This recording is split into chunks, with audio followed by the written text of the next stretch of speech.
A Minot woman pleaded guilty to murder after fatally poisoning her boyfriend with antifreeze. 48-year-old Ina Knoyer entered a guilty plea today to a double-A felony murder in the death of 51-year-old Stephen Riley Jr.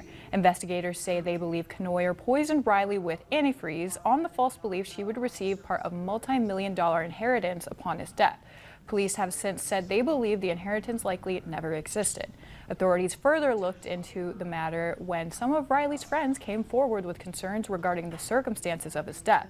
After Knoyer entered her plea, Deputy State's Attorney Tiffany Sorgan laid out the state's case against her.